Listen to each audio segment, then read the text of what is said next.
Hello everyone, welcome to Law Prep Tutorial official YouTube channel. तो आज का जो टॉपिक है बहुत ही शानदार टॉपिक है। तो मैं आपको बता दूं कि 2025 जो पेपर हमारा क्लैट का हुआ था, आपने हेडिंग से आप पता कर ही लिए होंगे, sitting arrangement one of the best chapter जो एनालिटिकल रीजनिंग का होता है। और लास्ट ईयर 2025 में क्लैट में जो 5 क्वेश्चन आपसे पूछे गए थे वो सिटिंग अरेंजमेंट में सर्कल से था। और ये मैं आपको पूरा कॉन्सेप्ट वाइज बताऊंगा कि आप कैसे इसको डील कर सकते हैं, how to deal with your question and what way to solve the question. ये सारी चीजों के बारे में हम लोग डिस्कस करेंगे। तो फिलहाल हम बात करते हैं कि सिटिंग अरेंजमेंट आखिर क्यों पढ़ना चाहिए, चाहे वो एलिट का एग्जाम हो या क्लैट का एग्जाम हो। लॉ के जितने भी एंट्रेंस एग्जाम होते हैं उसमें सिटिंग अरेंजमेंट एक वाइटल रोल प्ले करता है। तो सबसे पहले इसका होता है मेन रियल वर्ल्ड में जो इंसिडेंट घटते हैं, यानी जब हम किसी की अरेंजमेंट करते हैं तो हमारी थिंकिंग एबिलिटी बूस्ट होती है, इसलिए इसके बारे में आपसे पूछा जाता है। अब सबसे पहले हम बात करते हैं ओवरव्यू में कि क्या क्या हमें इसके पार्ट में करने। देखिए, सबसे पहले क्या होता है कि सिटिंग अरेंजमेंट एक अरेंजमेंट होता है अलग अलग मेजॉरिटी ऑफ पर्सन को, जो हम डिफरेंट वे में हम अरेंज करते हैं। लाइक आपने नाम सुना होगा, रो हो गया, सर्कल हो गया, उसके बाद स्क्वायर हो गए, ट्रायंगल हो गए। ये अलग अलग एक रिप्रेजेंटेशन टेक्निक होता है जिसके तहत पर्सन को वहां पर बिठाया जाता है। अब हम बात करते हैं सबसे फर्स्ट जो क्लैट में आपके पास ये क्वेश्चन पूछा गया था। ये क्वेश्चन भी मैं आपको सॉल्व करवाऊंगा कि जिसमें ये देखना है कि आखिर ये कितना इंपॉर्टेंट है हमारे एग्जाम के पॉइंट ऑफ व्यू से। तो एक एक पहले बेसिक कॉन्सेप्ट सीखेंगे, then after go through the question by question. Now सबसे पहले हम बात करते हैं रिप्रेजेंटेशन। सिटिंग अरेंजमेंट रिप्रेजेंटेशन की अगर हम बात करें तो बहुत अलग अलग वे में पूछा जाता है, but one of the best concept अगर हम बात करें, first of all row, circle, square and triangle. Total जो 4 रिप्रेजेंटेशन हमें पढ़ने, हालांकि आपने देखा होगा कभी कभी हेक्सागन में आपको आते हैं, पेंटागन में बैठा हुआ रहता है। तो ये सारे रिप्रेजेंटेशन की हम बात करें, बट बेसिक कॉन्सेप्ट अगर सिटिंग की बात करें वो स्टार्ट ये चारों से होता है। तो सबसे फर्स्ट हम बात करते हैं, आज जो मैं आपको स्टार्ट करने जा रहा हूं वो हमारा होगा row representation. Row representation means what, कि हमारी क्या गोल होनी चाहिए, हमारी क्या स्ट्रैटेजी होना चाहिए पेपर को सॉल्व करने का। तो वो सभी चीजों के बारे में हम लोग डिस्कस करते हैं। तो देखिए, सबसे पहले किसी भी क्वेश्चन का कॉमन हमारे दिमाग में क्या होता है कि यार मुझे पर्सन बिठाने या प्लेस कंफर्म करने। तो जो कॉमन क्वेरी हमारे माइंड में होते हैं, तो ये सारे पूरी तरह से पजल बेस रहता। पजल मींस पैसेज आपको दिया रहेगा, उसी पैसेज से डेटा को हमें बाहर निकालना है, और जब डेटा आप बाहर निकालिएगा उसी के बेस पर आपको एनालिसिस करना है। तो जब सबसे फर्स्ट हमारे पास किसी भी रो को अगर हम रिप्रेजेंट करते हैं तो सबसे first of all position queries होता है वो देखना, नेबर उसका पता करना कि उनके आसपास में कौन बैठा हुआ, पोजीशन जो होता है एक्सचेंज वो देखना, और फेसिंग, ये 2 चीजें हमें ध्यान में रखना। तो लीनियर रो भी इसे बोला जाता है। हम 2 पार्ट में इसे ब्रेक करते हैं। अब ध्यान से सुनिएगा, 2 पार्ट में हम लोग कैसे ब्रेक किए हैं। तो सबसे फर्स्ट हमारा होता है सिंगल रो, और सेकंड हमारा होता है पैरेलल रो, या इसी को बोला जाता है डबल रो। तो आज जो रो रिप्रेजेंटेशन की बात करते तो 3 चीजें रो रिप्रेजेंटेशन में बहुत ही क्रूशियल होता है। फर्स्ट ऑफ ऑल हमारा होता है प्लेस। अगर जिसे प्लेस कंफर्म करना आ गया, रो का हाफ मैराथन आप ऐसे ही जीत लीजिएगा। सेकंड होता हमारा पर्सन, एंड थर्ड होता कि किसी भी पर्सन का स्टार्टिंग पॉइंट होता है और एंड पॉइंट होता है, या इसी को हम लोग बोलते हैं कि अगर कोई पर्सन फ्रॉम लेफ्ट से बैठा है और कुछ पर्सन अगर राइट से बैठा है, उसके पॉइंट ऑफ व्यू से हम इसको सॉल्व करते हैं। अब यहां से हम बात करते हैं first of all representation of row. देखिए, सबसे फर्स्ट की अगर मैं रिप्रेजेंटेशन की मैं बात करूं तो फर्स्ट ऑफ ऑल हमारे पास रो, जो हमारे पास रिप्रेजेंटेशन में आते हैं single row representation. Single row representation की बात करते हैं तो मैंने बोला एक हमारा गोल होता है, एक एम होता है, टारगेट होता है।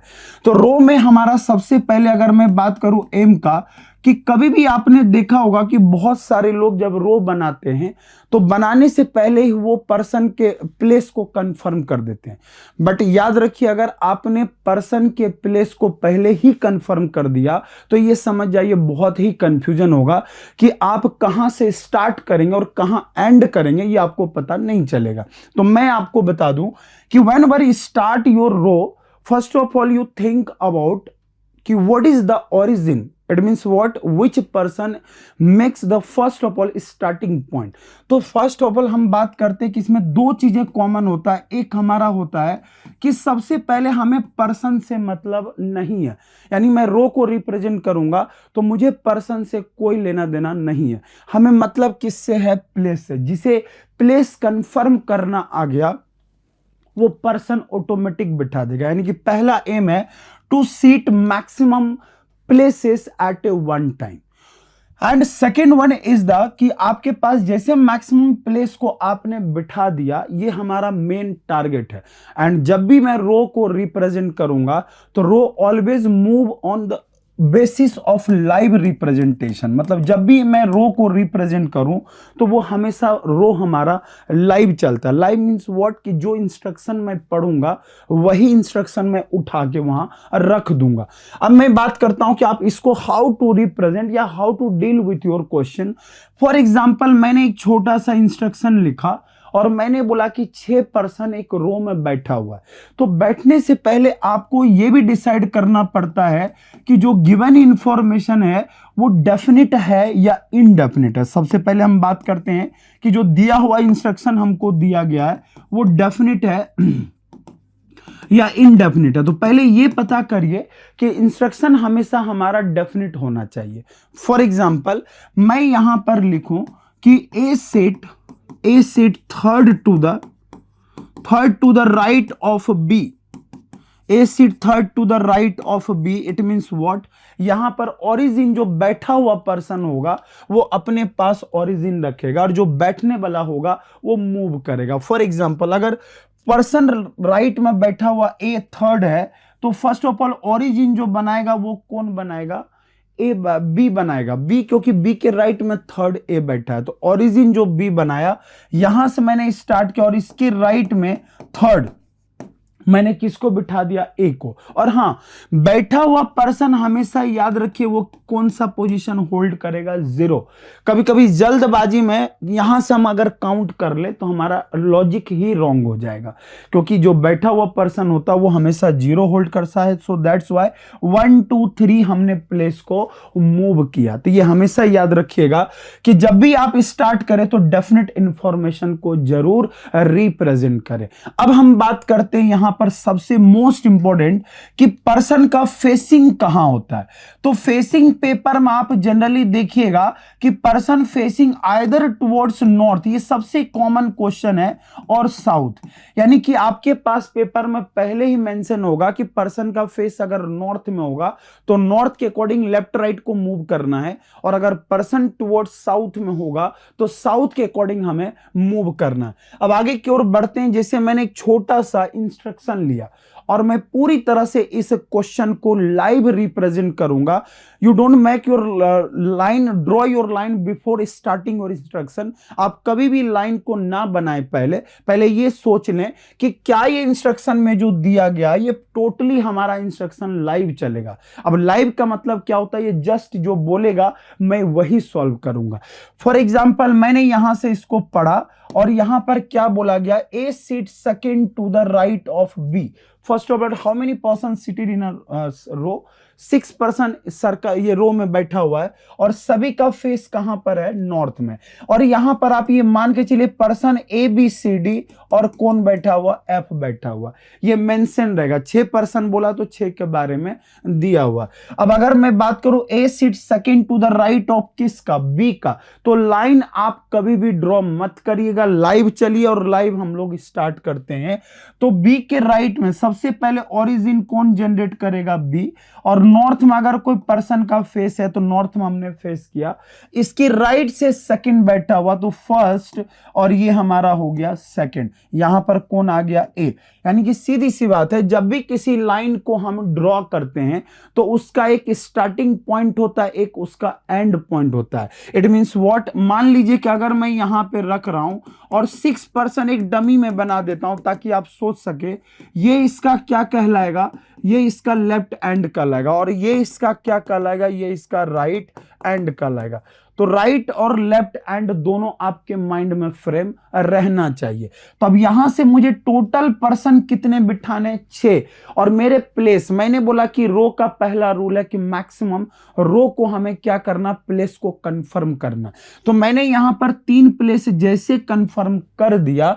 अब मैं सेकंड पढ़ूं कि B does not sit at extreme end of line. It means what, कि at least one person must be या should be sit towards the left of B, क्योंकि बी जब किसी एंड पर नहीं बैठा हुआ है तो कम से कम एक पर्सन एंड पर जरूर होगा। अब देखिए कितने बैठ चुके हैं, 4 बैठ चुके हैं। मैंने लाइन ड्रॉ नहीं किया। आप कभी भी पेपर में लाइन ड्रॉ नहीं करिएगा, क्योंकि वो टाइम इतना बर्बाद करेगा कि लोग 3-3 4-4 लाइन खींचते रहते हैं।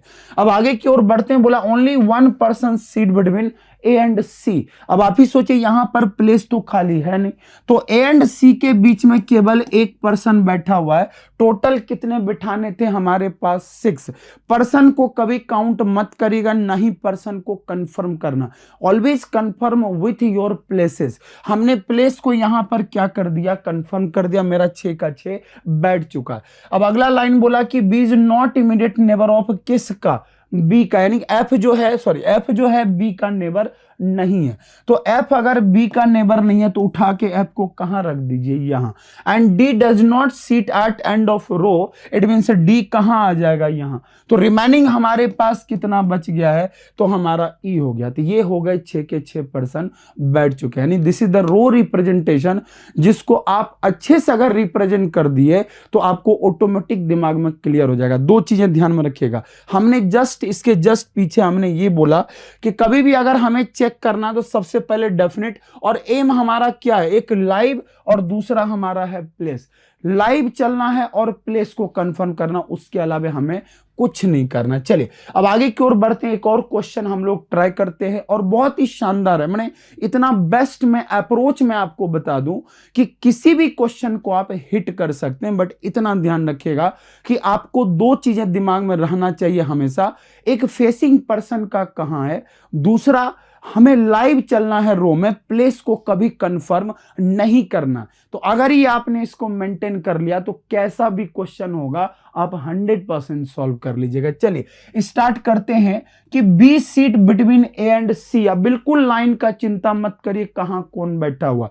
तो बी किसके बीच में बैठा, ए और सी के बीच में। मैंने बी को किसके बीच में बिठा दिया, ए और सी के बीच में। तो बी ए और सी के बीच में बैठा, बट फिलहाल ना तो ए के बारे में पता ना ही सी के बारे में पता। मैंने 3 प्लेस को कंफर्म करा दिया। अगला वाला D is not end seat at the end of row, मतलब डी किसी भी एंड पर नहीं बैठा। इट मींस व्हाट, जिसके बारे में नहीं पता यानी इनडेफिनेट इंफॉर्मेशन हो, ड्रॉ कर दीजिए। तो डी जब किसी एंड पर नहीं है तो इसका मतलब कहीं ना कहीं डी मिड में बैठा होगा। मैंने यहां पर देखा F is not sit to the right of D and also F D के राइट में नहीं बैठा हुआ है। उसके बाद बोला कि E is immediate right of किसका, C का।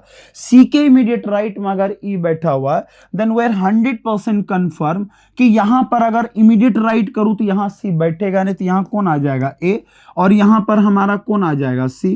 तो हमने यहां पर किसको रख दिया, सी को। इसके इमीडिएट राइट में कौन बैठ गया, ई। अब मुझे बताइए कितने लोगों को बिठाना, 2 और बिठाने। 4 मेरा प्लेस भी कंफर्म है और 4 हमारा पर्सन भी कंफर्म है। अब 2 बैठ गए। बैठने के तरीके 2 ये हैं, या तो 2 को मैं इधर बिठा दूं या तो 2 को मैं इधर बिठा दूं।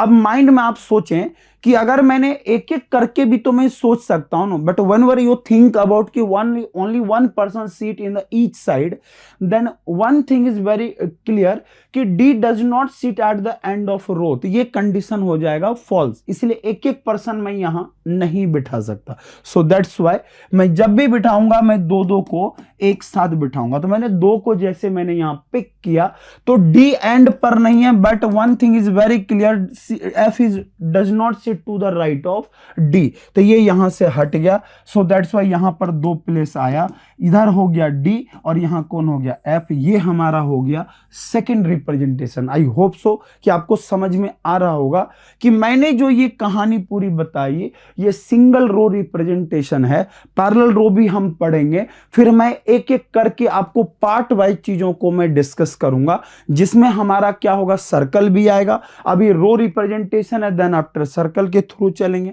अब आगे की ओर बढ़ते हैं। इस बार बोला गया 8% बैठे हैं रो में। अब 8% रो में बैठे हुए हैं और सभी का फेस नॉर्थ में, इट मींस व्हाट, अब स्टार्ट डायरेक्ट आप करिए और यहां से आप लेके चलिए और डेफिनेट इंफॉर्मेशन को हमेशा चूज करिए। अगला बोला A seat third to the right of किसका, बी का, तो मैंने बी को ओरिजिन माना और इसकी राइट से थर्ड मैंने कहां बिठा दिया, ए को बिठा दिया। बोला who does not sit at the end of row, जिसके पीछे हु लगा हो उसके रिस्पेक्ट में लास्ट लाइन बोला जाता है। जब ये एंड पर नहीं बैठा तो कम से कम कितने लोग बैठे होंगे, 8। अब मैंने बोला प्लेस इज मैक्सिमम, हमारे दिमाग में एक कैलकुलेशन चलना चाहिए कि maximum place seat eight a one time. अगर मैंने यहां पे 4 प्लेस को एक साथ बिठा दिया तो 4 प्लेस हमारा मेन है। तो जैसे हमने यहां पर 4 से 5वां बैठ चुका, बच्चे कितने होंगे, रिमेनिंग 3 प्लेस मेन है। पर्सन डज नॉट मैटर, क्योंकि पर्सन ऑटोमेटिक बैठ जाएगा whenever your place is confirm.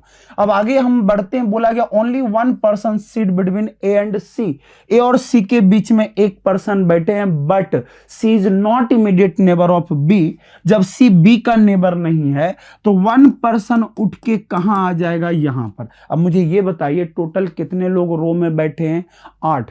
8 person में से कितने बैठ चुके हैं, 7।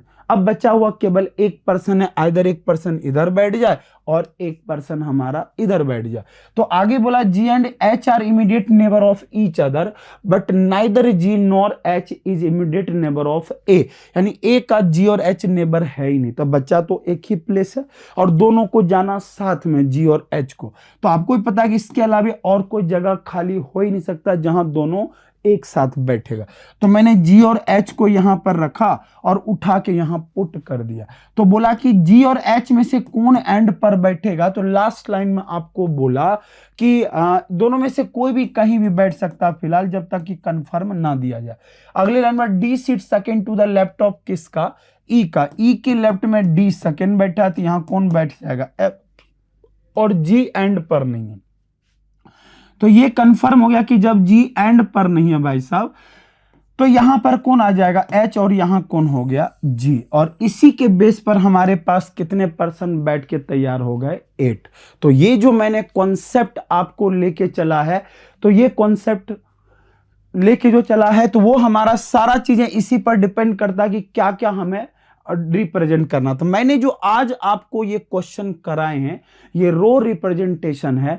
जब रो रिप्रेजेंटेशन हमारा कंफर्म हो गया तो अगला क्वेश्चन जो है ये आपके लिए है, बिल्कुल आप इसे बनाइएगा।